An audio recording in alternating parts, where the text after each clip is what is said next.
This is TWiT. When I first got there, I got called into this meeting in the boardroom, and Steve was there. And I was sitting next to Chris Espinosa, and I'm like, wow, what am I doing here?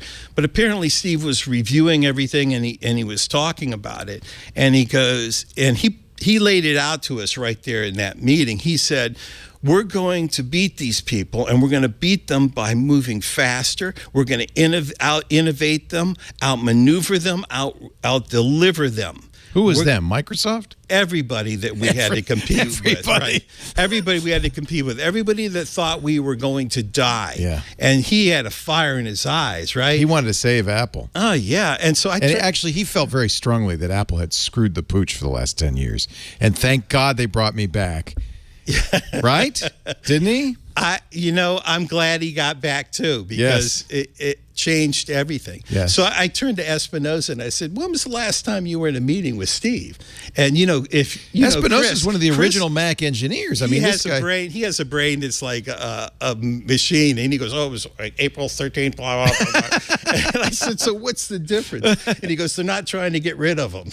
Big difference. So it's a big difference. Now, he was at that point the CEO, and they kept pretending that this is just temporary, I'm advising. But they had acquired Next. And, we've seen recently. Well, this was actually before that. This was even before they acquired Next. This is when he just got back. What, they brought him as a consultant?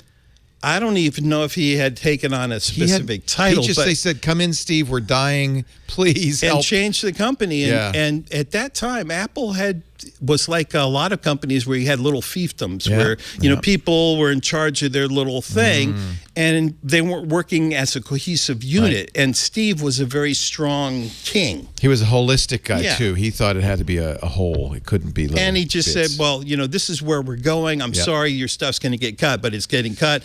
If you don't want to do that, fine. Get somebody else. We're going this way. And the product managers, like myself, had a role to play in that mobility of turning that ship. Yes. Guys like Mitchell Weinstock, who was the product manager for QuickTime, masterful at giving it at marketing a technology way beyond just him doing that. He looked like an entire organization of 50 people.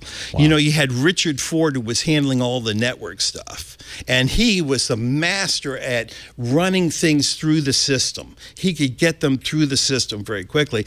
And then there was Eric Zelinka, who was one of the most amazing product managers I ever met. The guy took over Mac OS X server and just turned that in from a raw lump of coal into this fantastic thing. He was a consummate inside guy. So being a product manager was like, there was only a handful. There was like maybe 10 of us in the company at the time. So you're at this meeting. All the project managers are there. And Steve, at this point, is he product manager? Product. Yeah. Is Steve at this point wielding an axe? Well, Steve had started wielding the axe since he got there. I mean, every day you would hear people fall off the roof. It'd be like, splop, splop, all day long. Not literally, He would work his way through, it was the cluster of buildings. But it needed to be done. Yeah. And the first time I met Steve, we got in a fight. Well, this is the story I heard, was that he didn't think much of what you were up to. No, it wasn't that he didn't think much of what you needed to justify your existence. Yeah, so Steve basically fired our vice president in front of us and, called all of product marketing into town hall, and our VP says goodbye, and then Steve starts,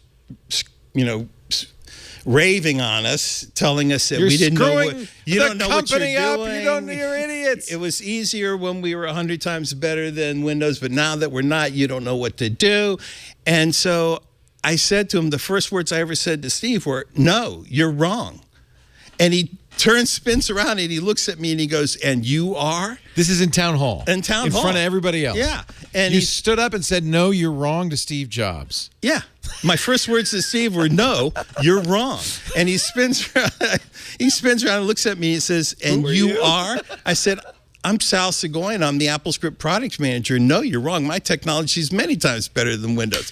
And he goes, well, that's not what, they've been telling me. And then we went at it.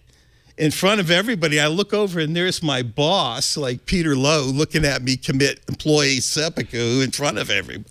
Well, what's your choice, right? You either convince him this is a great product, or you don't. You're not going to be working there anyway. So what Steve was doing, it turns out, so we fought for a couple of minutes, and then he goes on to something else. What's he saying, and what are you saying? Well, give me an example. Like, is he saying? Well, he said, nobody's using this stuff, and I said that's absolutely wrong. I said all the companies are depending on this. We use this. All of our big customers, small customers use this, and he goes, well, that's not what I've heard. And I said, well, you guys are lying to you. And so we just went at it. But that's what you. But you know what? I bet you I guarantee you. That's exactly what he wanted from you.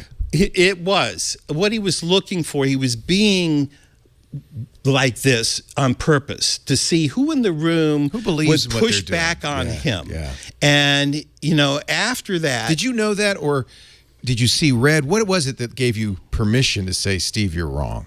Well, I figured it this way.